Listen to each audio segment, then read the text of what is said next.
Hello everyone, how have you been?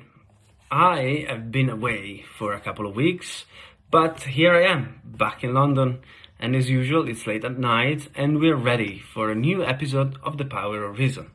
So, welcome back. This is the 6th episode of the series and it marks the beginning of part 2 of this series. In the first 5 episodes, I explained how the intuitive mind works and how, even if intuition or common sense is useful every day, it can also often fail at reaching logical conclusions when dealing with more complex logical and statistical situations.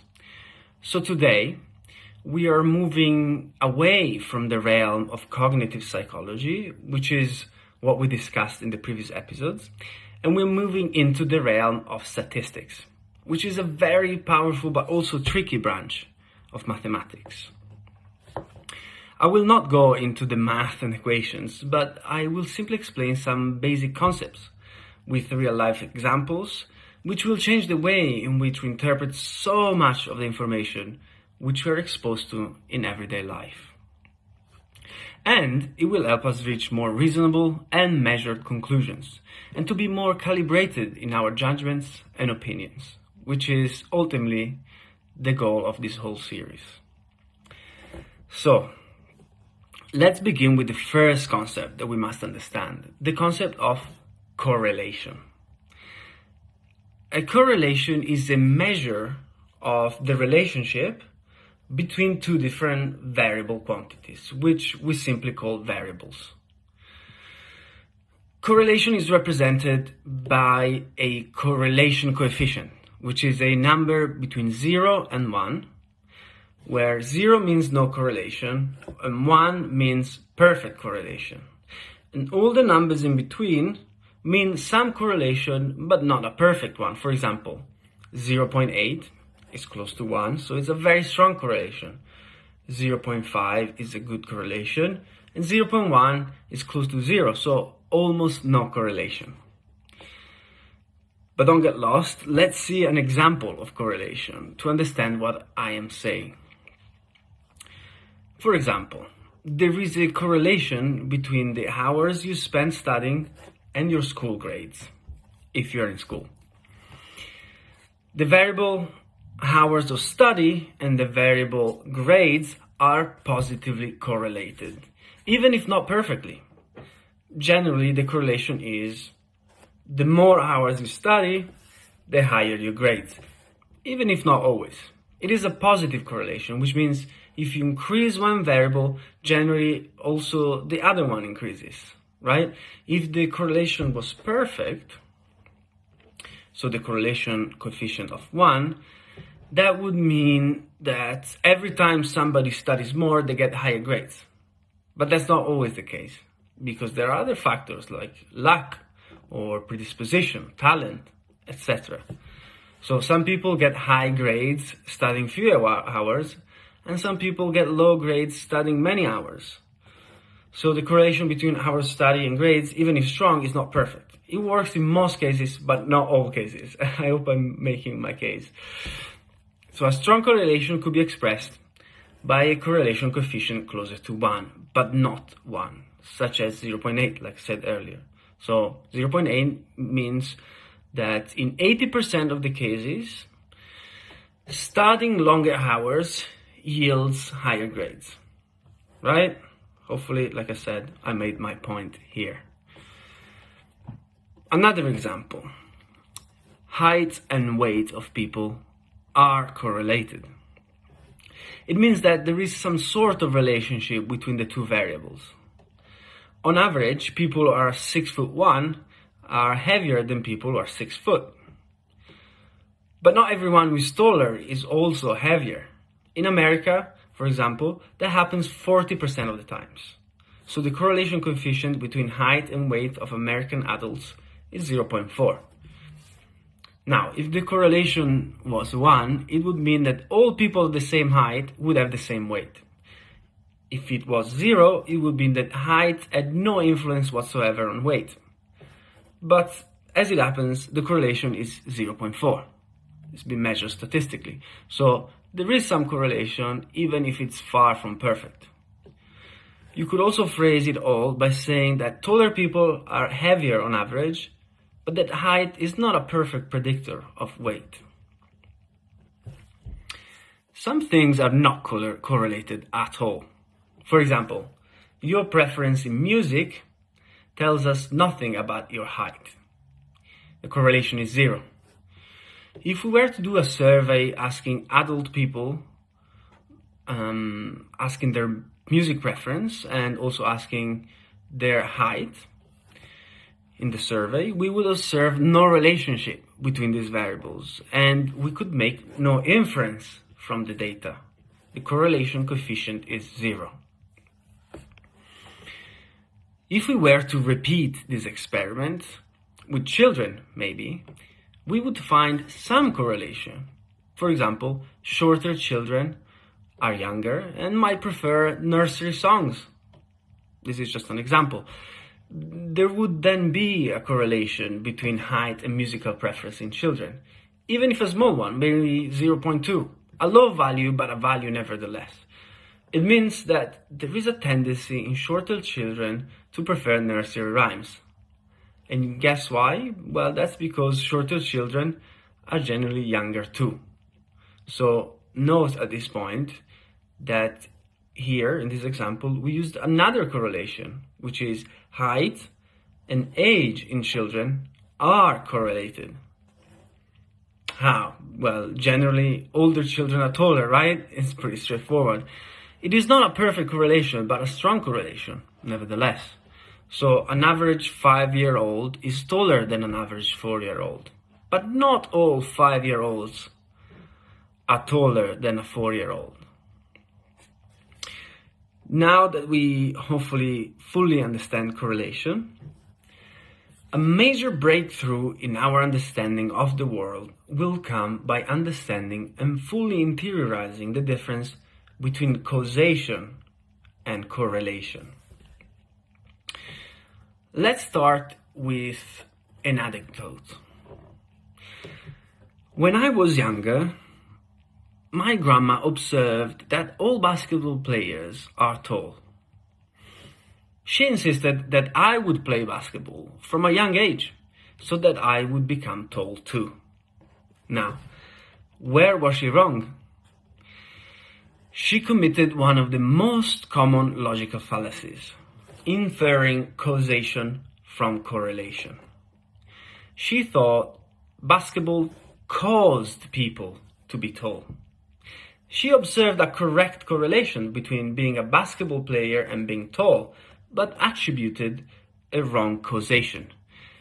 It is true that all basketball players are tall, but that does not mean that basketball causes you to be tall. Being tall gives you higher probability of becoming successful at basketball, and this is why basketball players are tall. So, why did my grandma get it wrong? It is because of our intuitive thinking. Like we have seen in previous episodes, our mind needs to create a coherent story, and it needs to find a cause for things. It is an irresistible and automatic procedure. I use the basketball example because it is a really obvious one, and most people know why basketball players are tall. And also, to be fair to my grandma, I made this story completely up. She couldn't care less about basketball or about me being tall. It was just to make an example. There are other obvious examples I could make. For example, when ice cream sales increase, more sunglasses are sold. I could definitely say that I observe a positive correlation between the sales of ice cream and the sales of sunglasses. And even though there certainly is a correlation, we know very well that there is no causation. The ice cream sales do not cause the sunglasses sales, but they have both a common third cause, which is, well, the sunny summer weather, right? Obviously, it is not always that straightforward. to determine whether there is a causation or not when a correlation is observed. For example, one could observe that children who play video games tend to be more violent. One could then say that playing video games causes violence in children. But it could also be that violent kids prefer playing video games. It would require a more in-depth analysis if we were to reach a valid conclusion. Sometimes the causation is bidirectional. For example, supply and demand are correlated. Altering demand will affect supply and vice versa. A sudden increase in demand can cause a shortage in supply, like we have recently seen with toilet paper disappearing from the store shelves during the COVID-19 crisis. The supply will then be increased because of the increased demand. But a large supply also reduces the demand eventually. Now everyone is stocked up on toilet paper, so the demand temporarily decreased. So sometimes the demand causes a change in supply, and sometimes the supply causes a change in demand. This is an example of bidirectional causality. Another could be the correlation between being a runner and being slim.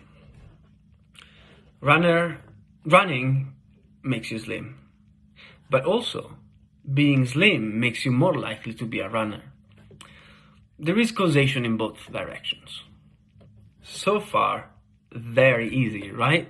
But let's see some other examples where we fall prey of wrong intuitive causal thinking. In a well-known and now infamous study, it was shown that women who undertook hormone replacement therapy were on average less prone to heart disease. The conclusion made in the study, upon observing this correlation, was that hormone replacement therapy was the cause for lower risk of heart disease. A later control study revealed that it was not the hormone replacement therapy that reduced the heart disease, but the truth was that women who could afford the expensive hormone replacement therapy were from a higher socioeconomic class, and they had on average better diets and exercise regimens, and therefore they were less prone to heart disease. In the original study, a wrong causation was inferred from the correlation. Unfortunately, nowadays we are bombarded with such studies, which exploit the fact that the intuitive mind thinks causally, and we are presented with many correlations which we conclude must be causal, because we are missing a part of the picture or a control study. This is how all diets we are sold nowadays work. You will be shown a study. For example, people who switch to a raw diet lose weight. Or similarly, one could show that a vegan diet, a paleo diet, a carnivorous diet are all correlated to a weight loss, and then wrongly attribute causation without a proper clinical control studies. The truth is that the moment you start controlling what you eat and go on a calorie deficit, you will lose weight. That is the common third cause that all these diets have in common. The correlation is exploited to infer a wrong causation. Most studies and experiments out there today are unreliable or outright wrong because they report either artifacts of the methods employed, of the statistical method, or they make wrong causal inferences, or they ignore the null hypothesis. Citing a study is not sufficient to prove anything. The methods and validity of the statistics must be checked, and the results must be replicable. Unfortunately, many experts in their field actually fail at all of that because the lack of proper use of statistics, because of bias introduced by other interests, and because of selective presentation. In conclusion to all that I said today, sometimes we notice a correlation and attribute a wrong causation, when the cause may be a third common cause or a bidirectional cause. Sometimes, however, when analyzing data, we can get false results caused by an artifact of the statistical methods that we are using. So in the next episodes, we will explore the concepts of sample size and regression to the mean, and we will see why they are so important. And we will also see what these artifacts of the methods look like and how they can trick also experts in believing false results. So, thank you and bye for now.